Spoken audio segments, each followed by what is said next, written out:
We're so excited to be here today in the What's Your One More podcast room, hosting the first episode of KWAP Reels, real lives, real story, real people.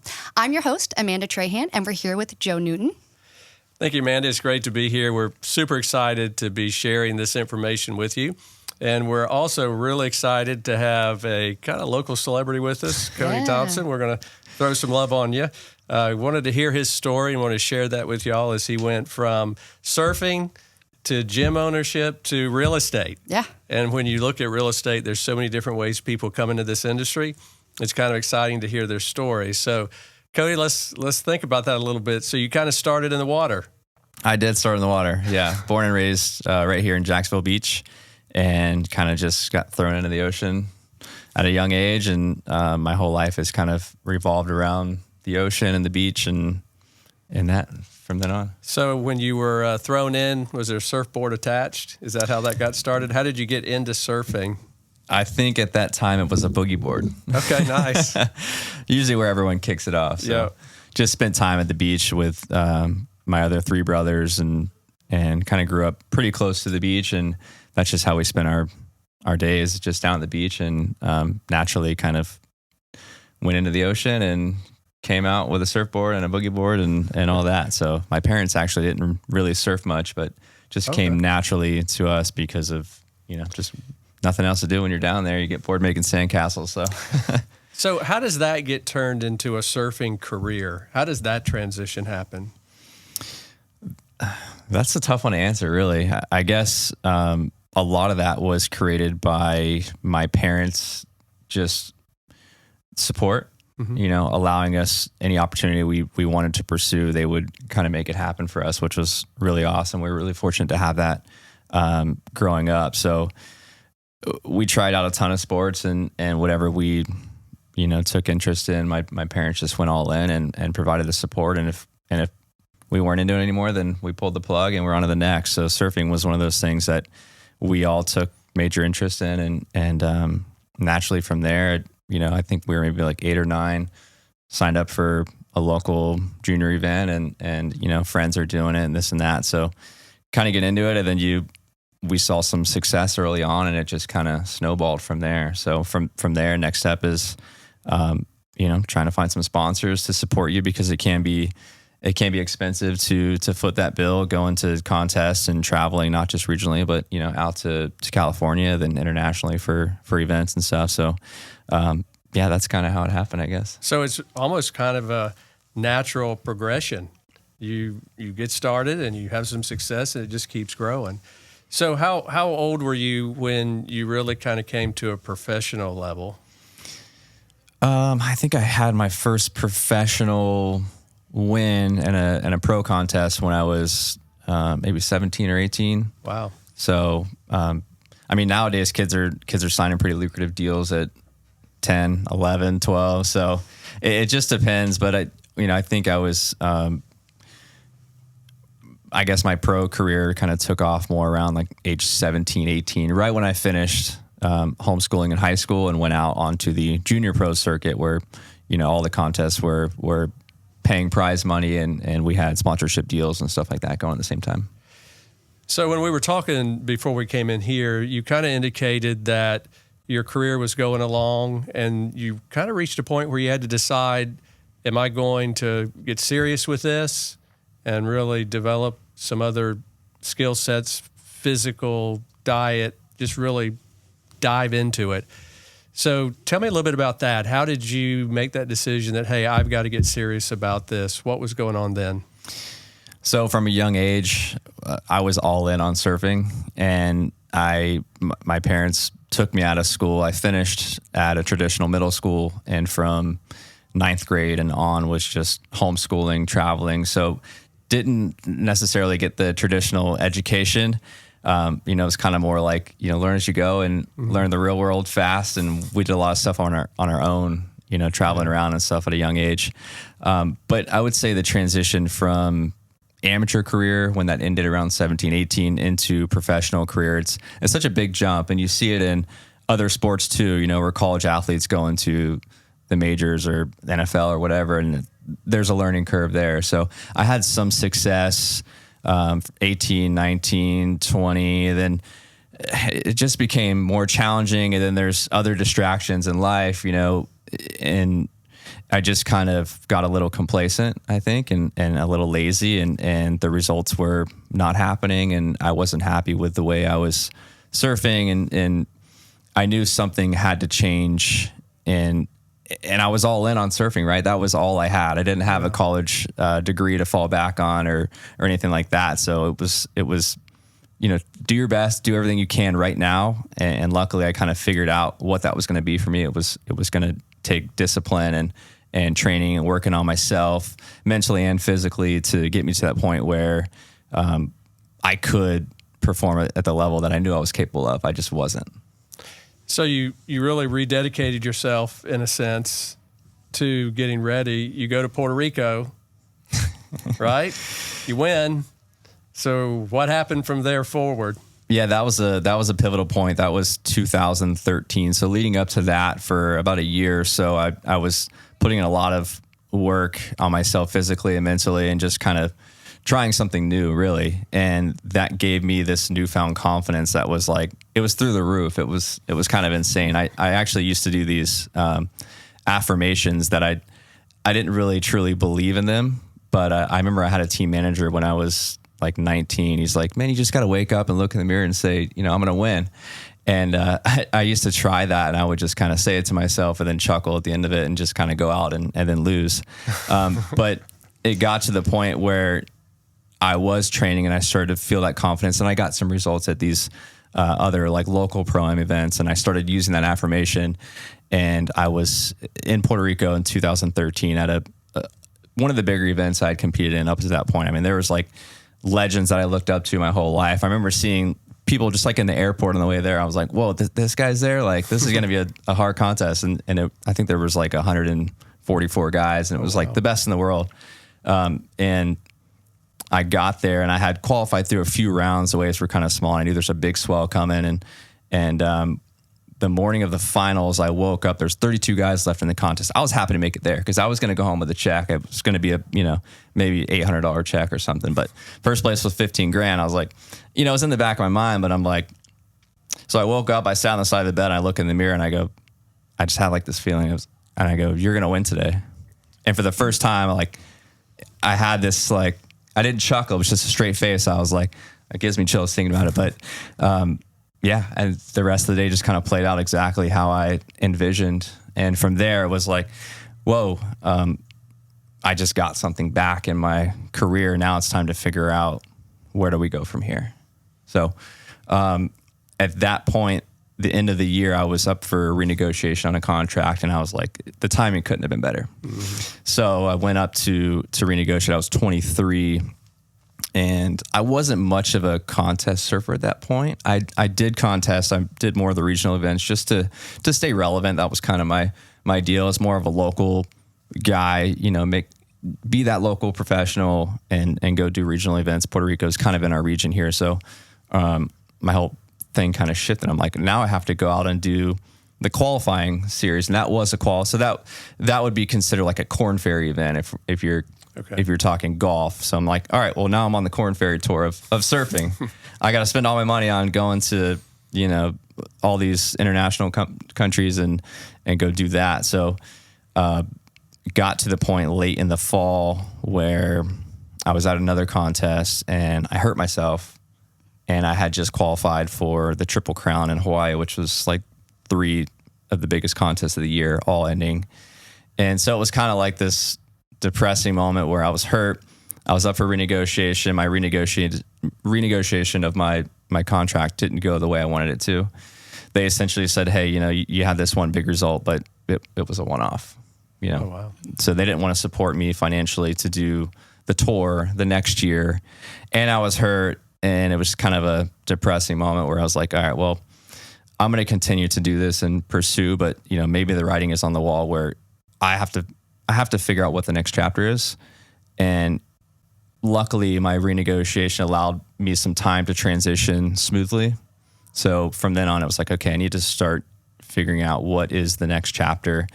And I know that fitness had gotten me to that point where I could perform my best. It got me a huge result, a nice fat check. Can I use that as maybe my next career? And that's how I ended up going down that road and opening up my gym here in Atlantic Beach. And I did that for 5 or 6 years. So at what age did you move from surfing to the gym? When did that happen? It was a pretty smooth transition because I was still technically under contract with a few different companies. My main apparel contract, it wasn't as much as I was making at the peak, but I think I was 27 when I opened up, 26 or 27, I think. And, I had no business degree. I had no high school, I was just kind of learned by doing and traveling and all that. But I did know how to sort of run my own business because that's what surfing is. I've never been a W-2 employee of any company. It's always been wake up and kind of figure it out and market yourself and get your 1099 and do that's it. So you're in a gym now. Yep. You own it. Mm-hmm.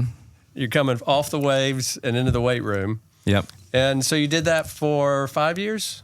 Yeah. I 5.5 years I had my training facility in Atlantic Beach. Yeah. So from I think I opened it in 2017 and I got licensed in real estate in 2021.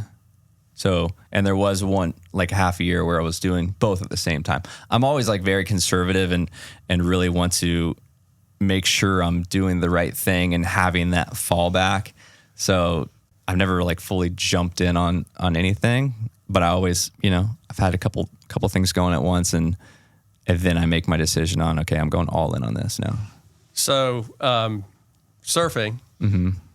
weight room, real estate.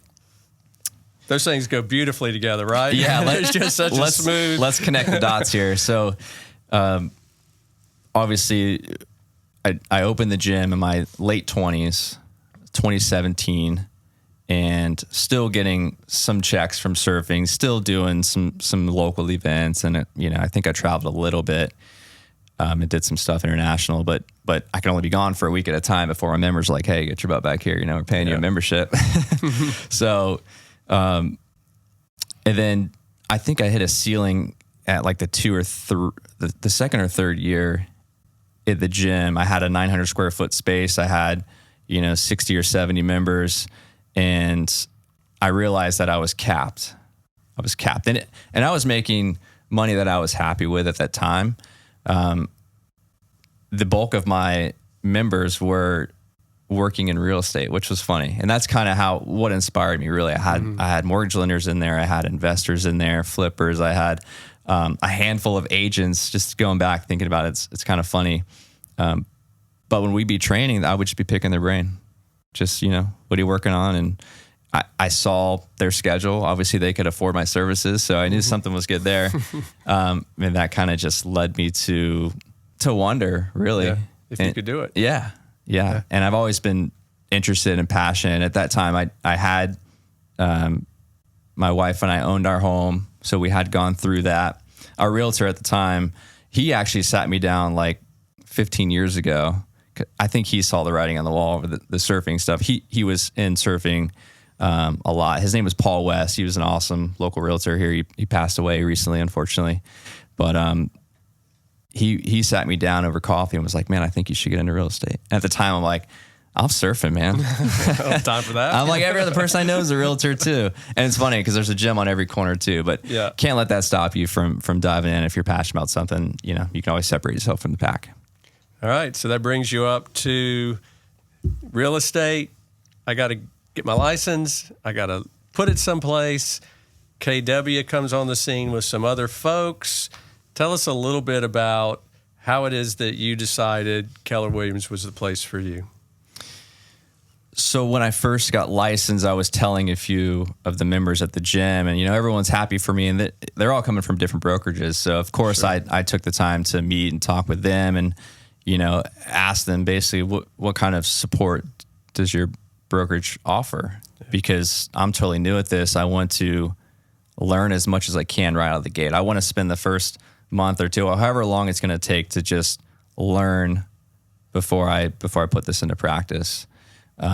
So I just kind of let a few people know, and then a member at the gym teed me up with an interview with Mark here at the office. And then I met at a couple other brokerages too. But I just remember walking in, and I told Mark what my goals were, and he kind of laid it all out, put it on the board, and I'm looking at it just going, all right, that's what I want to do. And this seems like the place I can do it at. They have it all laid out. It's basically up to you if you want to do it. And I've never had an issue with discipline or doing things and getting them done, because that's just how I've lived my life. So I went straight from a meeting with Mark at Keller Williams to the beach. It was a Friday evening, and I sat there. I was looking at the waves. There was actually a pro contest the next day, like a local pro-am, and I was watching the waves, and I just felt really kind of at peace with what the next chapter was going to be. I was still running the gym at the time too, but I had that as well. So I was in a good place. And the dues, obviously there's some startup fees associated with real estate. So I'm like, if I can get, I think, top 3 in this contest tomorrow, then it'll pay my dues. So that was my goal, and I did, and I got that check. It was a small check, but straight to the bank and straight to Keller Williams. Like, cool, I'm hanging my license here, and I'm going to go back to the gym and train my members, and then as soon as I finish up in the morning, I'm going to come over here and learn as much as I can. And I remember there were some really long days, and my productivity coach at the time was great, flexible, worked with me really well. And I was putting in, 7 to 8 hours a day at the gym, and then straight to learning about real estate and how I could apply that. And then eventually just spreading the word at the gym that here's what I'm doing. I'm learning. I'm putting this all into. Here's my card. Yeah. And then my first transaction was a member at the gym. Nice. Yeah. You worked your circle. Yeah, I worked my sphere. So talk to us about that first year in real estate. What did that look like for you?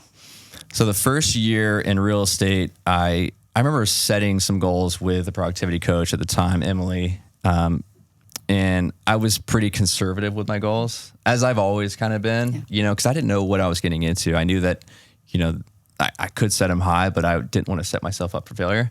But I think I met with her like 3 or 4 different times, and we kept moving the goalpost out further, awesome. Which was cool. I was like, my first year, I just want to cap, because that was the big thing. You sell a certain amount, and then, you get your commission, you take it all. And so that was the goal. And then from there, I'm like, okay, well, I set a goal financially, and then I kept moving that goalpost. But my first year, I ended up, I think I did right around $5 million. Incredible. In real estate. Yeah. Incredible. I think it was like 11 transactions. And I think I wrote down like 5 or 6 on paper, and then I kept moving that. I'm like, well, it's doable. Let's do this.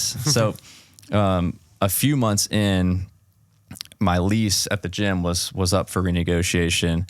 And that's when I had to have a conversation with my wife and try to figure out, is this sustainable? Is this what we want to go all in on? And around that time too, we found out that my wife was pregnant as well. How exciting. So, yeah. And the schedule was, I wake up at 4 a.m, have coffee, go to the gym, train members for 3 to 4 hours, come home, work on my real estate from basically I had a 9 to 4 was my real estate. And then from 4 to 8 p.m. or 7 p.m., whatever. So I was putting in some long days, and I knew that once the baby came, it wasn't going to be sustainable. Well, and you want to be a part of that life too, right? Exactly, yeah. So I put the word out that, hey, I might not be doing this any longer, and I was going to go down the road of put everything into real estate, and packaged everything up, the gym, and found some great trainers that were kind of transitioning out of like a nomadic lifestyle to like, we want to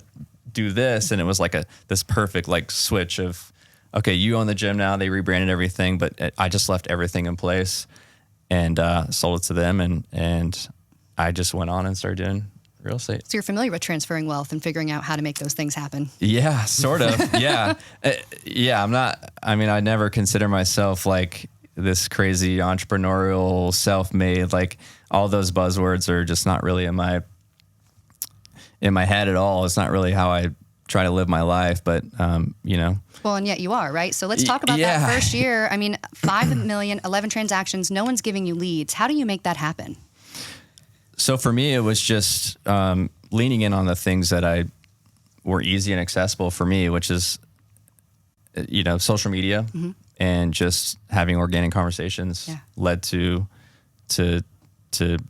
doing business. So the best thing for me, and the advice that I give new agents too, is you have to put yourself out there. I mean, getting your license and being what we call a secret agent and being scared that people know you're an agent is just, it's not a winning strategy.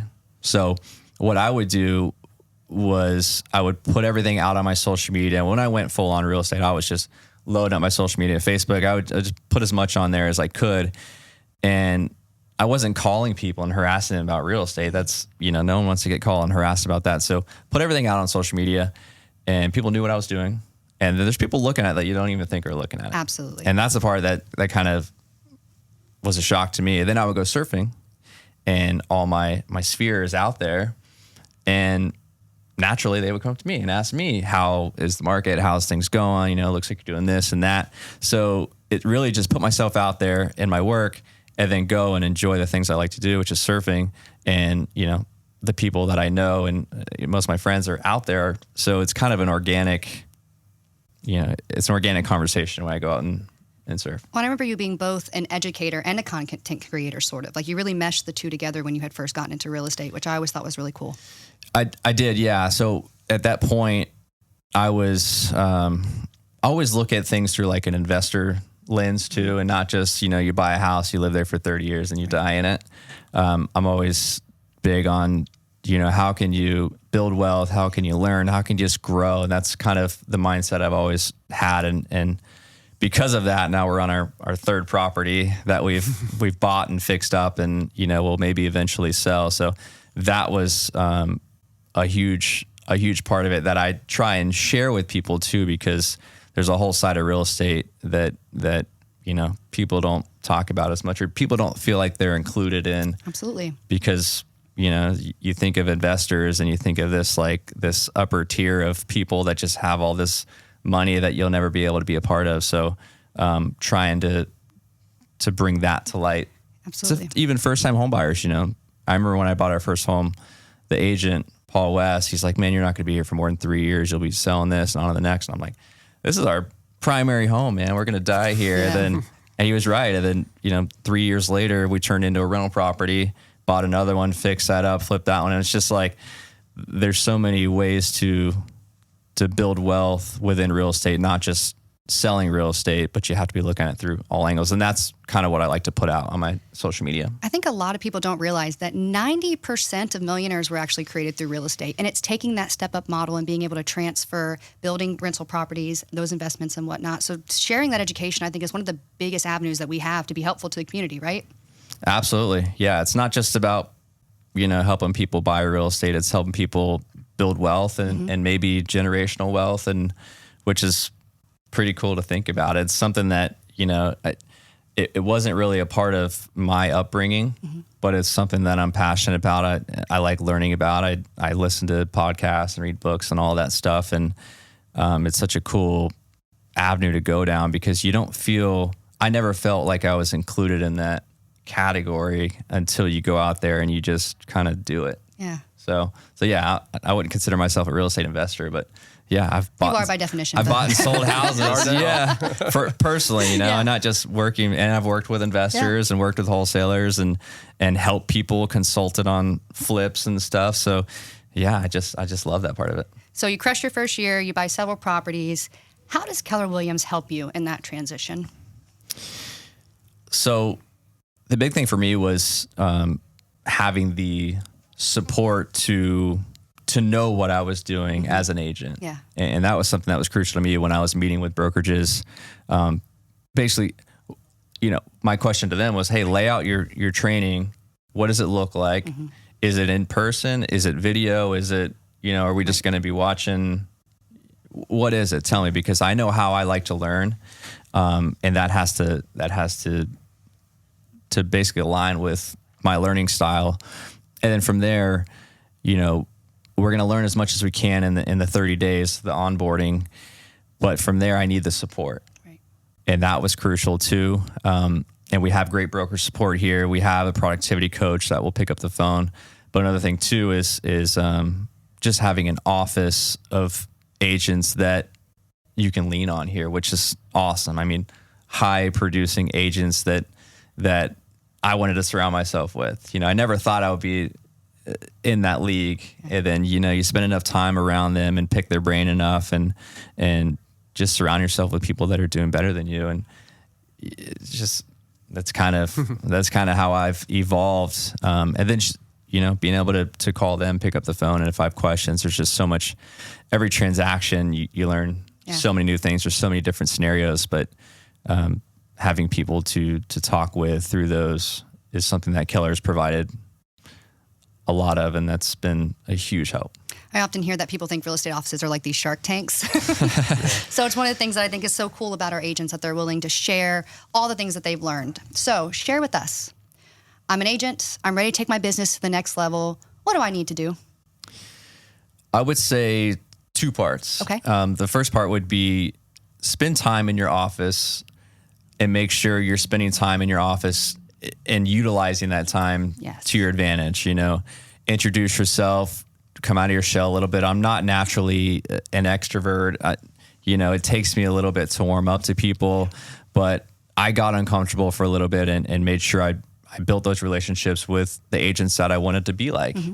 And it helps a lot. So my advice would be identify agents who are at a level that you want to be at, and, you know, take them to coffee or just pick their brain. You know, everyone's been really, it's an open door policy here. And I love that. You know, it was a big misconception, I think, in our industry, is that everyone's got these trade secrets and everyone's not willing to help. But, so identify those people that you can call. You know, we have great coaches and brokers. Not everyone's available at all hours of the time. Of course. And when you start doing transactions, you're going to have questions. It's just inevitable. There's so many things, and you want to be the expert. So you need to get those answers so you can be competent and confident to, you know, really be a professional and provide a great service for people. So I'm always happy to be that agent now for newer agents. So, and the second part would be, we talked about this a little bit earlier. Don't be a secret agent. Right. You have to put yourself out there.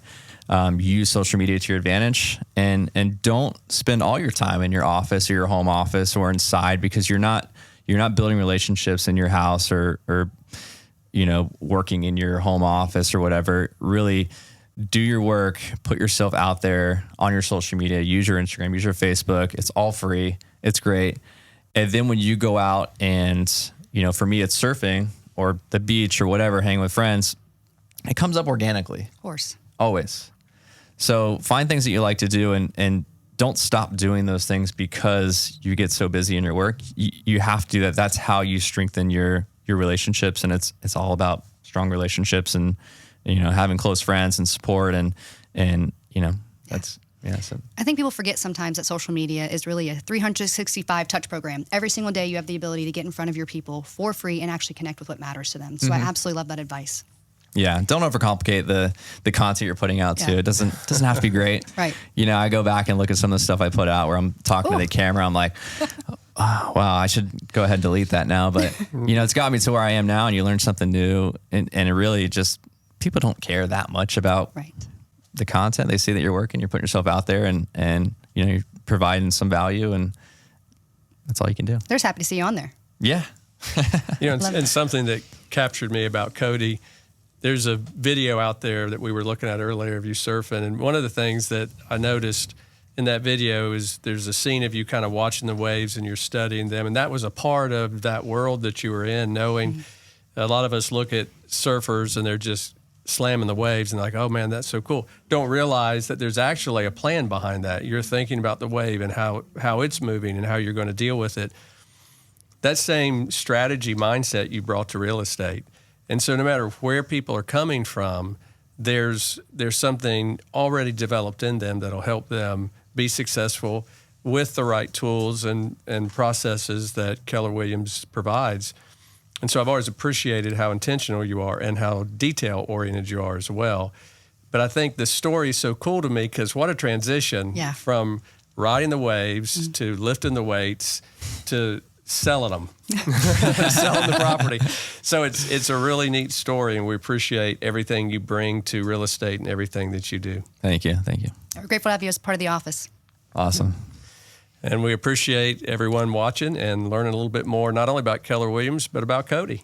And I'm sure Cody's okay for me to say this. If you have any questions for him, I'm sure he'd be glad to talk to you about what he did for his social media or really making that transition from one business to the other. Thank you so much, Cody, for being here today. Absolutely. All right. Thank you.